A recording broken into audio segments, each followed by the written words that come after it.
Well, you got what you wanted, Chicago. The answer is in. What's up, everybody? Carlton Flowers here with the Go Political podcast, and this is an interesting one tonight that I wanted to do in response to someone making a comment on a previous video where I was covering this whole deal with the Trump administration that was pushing hard, stating that they were going to send the National Guard to Chicago to squelch the crime sprees. You know that there's been shootings, there's been a lot of gang activity, there's been tons of people shot, a lot of people dying. Crime is not down. I already covered that in a previous video where I showed you the statistics from the last 20 years. And we saw the murders going from the 400s to the 500s, surging to 700, and then settling back down to the high 400s and back to 500. And we're on pace to probably hit 500 again this year. And so someone had posted that Chicagoans have a serious fear and that it was justified because the National Guard was going to come in to harass the law-abiding local citizens. So the fear is there with some people, and I think it's unfounded, completely unfounded. But we'll talk more about that. But for right now, let's check out this clip from the news 3 days ago, and then we're going to talk about this. So let's jump over here and watch this clip real quick, and then we'll discuss. Troll and Tanya, that's right. We're hearing from people on both sides of the aisle after President Trump said earlier this morning that the National Guard is not coming to Chicago. We're going to Memphis. Memphis is that's the next city. Deeply troubled. And the mayor is happy. He's a Democrat mayor. The mayor is happy. And the governor, Tennessee, the governor is happy. Deeply troubled. We're going to fix that just like we did Washington. I would have preferred going to Chicago. Every weekend, they're losing many people. It's out of control. The president made the announcement about sending the Guard to Memphis live on Fox News. Trump had previously entertained the idea of sending the National Guard to Chicago amidst the planned surge in ICE operations in the city, along with recent summer gun violence.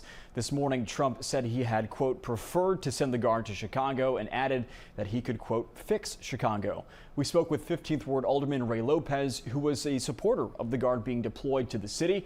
He says having the Guard in Chicago would have allowed Chicago police officers to better focus on patrolling city streets. I'm disappointed because that means the citizens of Chicago are going to lose.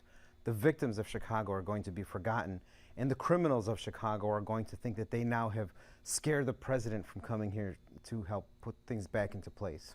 And yet there's a fringe group in the city who says, we don't want a militarized zone. Wake up, people, because you're already in a war zone.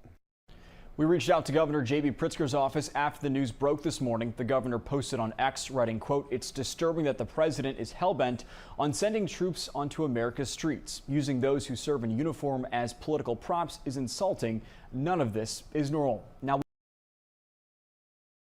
Oh boy, so wow, there you heard it. It's insulting to think that you would send the National Guard to crack down on the crime in your city.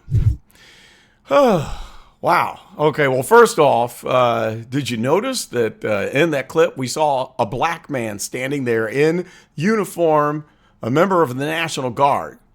Did you know that the percentage of black people in the armed forces is much higher than the percentage of black people that make up the citizenship of the United States? Did you know that?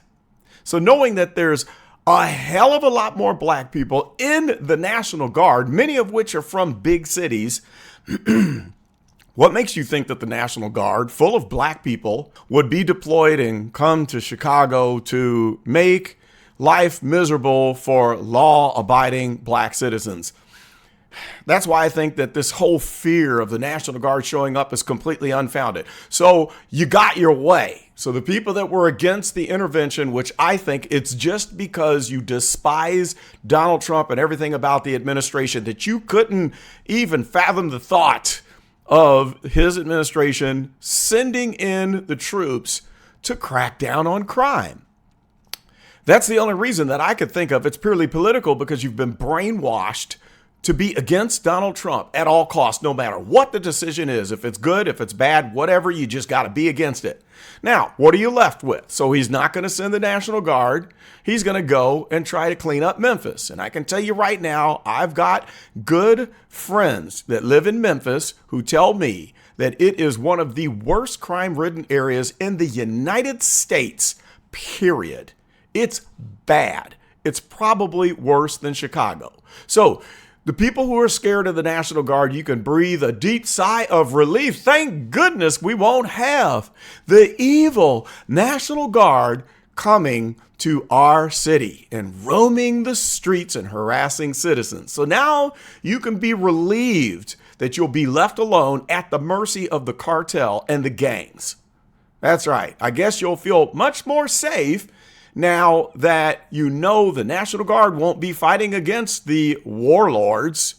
Now that you know that you'll just be left there with the undermanned police department that cannot control the gang activity, that cannot come up against the cartel, you'll be relieved to know that life will go on, where you'll wake up every day and hear about shootings and people losing their lives, where the cartels and the gangs run the city.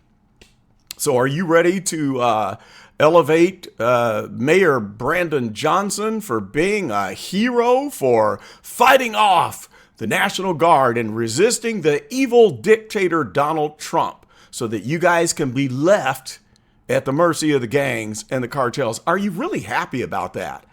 And can you really show any evidence, any shred of evidence, that the National Guard would show up and make life hard for you, a law-abiding citizen, and not come to fight against the crime that is going on, especially after you saw what happened in Washington, D.C.? So the National Guard, federal officers, come in to Washington, D.C., and what happened to crime? It almost went to a dead halt. We had, a 14-day span where there were no murders? It took 14 days to even get one additional murder because of the presence of the National Guard.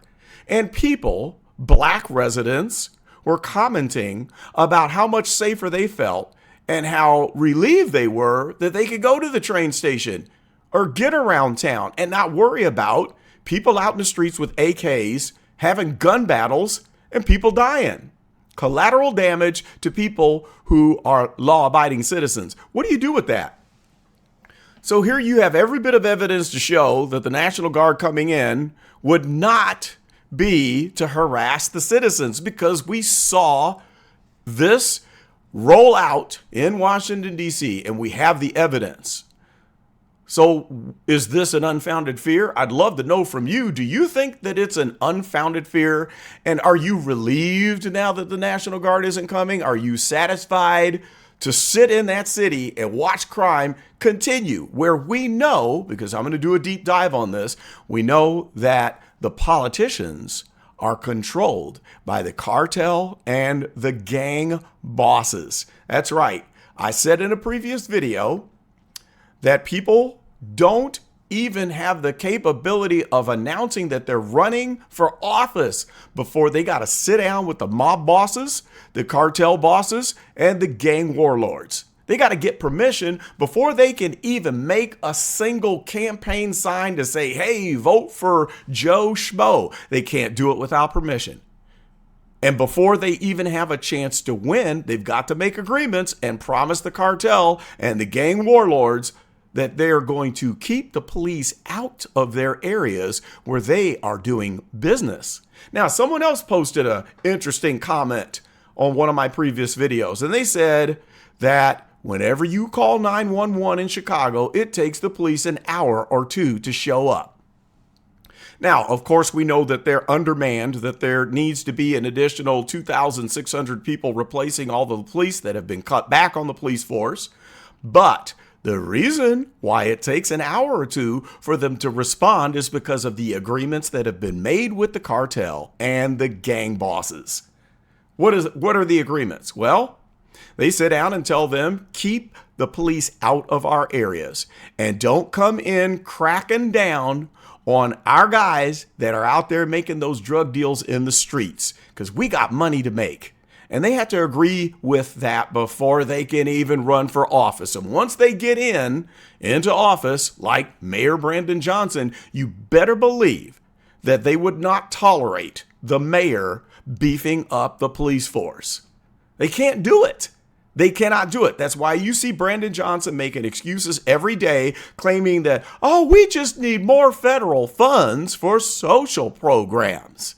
Like what Kamal Woods and Tiffany Henyard did when they applied for a federal grant to start the Plan B Youth Violence Prevention Program, draining the feds of $500,000 and taking a $100,000 a year salary on Thornton Township's expense to not serve a single youth. There's no evidence that they ever started a program and even mentoring one single young person who was at risk of being involved in Chicago gangs.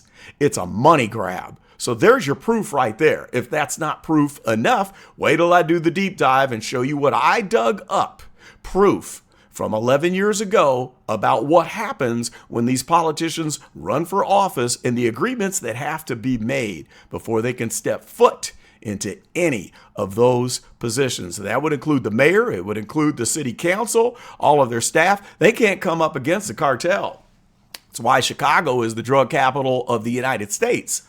That's why we've got drugs coming in from South America via train, plane, 18-wheeler. There's a lot of money being made on drugs in Chicago, and they ain't gonna do nothing about it because Chicago is the most corrupt city in the United States, worse than New York City. So considering all of that, tell me why you still have a fear of the National Guard coming in. Now, I'll bet you one thing is for sure.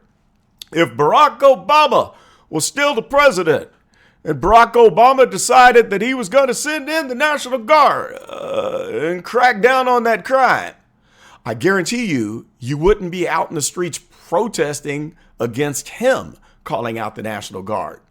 Much in the same way that when Lori Lightfoot decided it was okay to call the National Guard in when people were tearing up the neighborhoods back in 2020, there wasn't a single word of protest. But because Donald Trump is the president, now there's an unfounded fear that the National Guard is just coming there to harass the citizens and not crack down on the crime.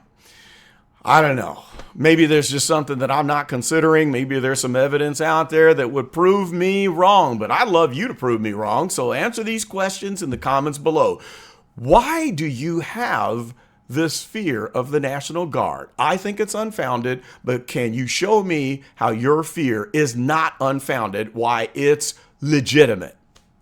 Second, do you agree with the politicians who are in control continuing to cut back on the police force and refuse to hire back all of those officers that were laid off and positions erased by attrition? Do you agree with that? Is that a good thing? The last question is this. Do you really think that these federal programs make a hill of a beans difference in cutting down crime, even though we don't have a shred of evidence in crime statistics to show for that? Post it in the comments and let me know, and let's get the discussion going. Go ahead and tick the notification bell so you don't miss out on the next video. Like, comment, subscribe, share this with a friend. I dare you, share it, and let's keep this going, okay? I'll be looking forward to hearing from you and talking about this more. And please bear with me. I'm a very busy man, but I've got these deep dives coming your way. But that's all I got for this one. This is Carlton, and I'm out.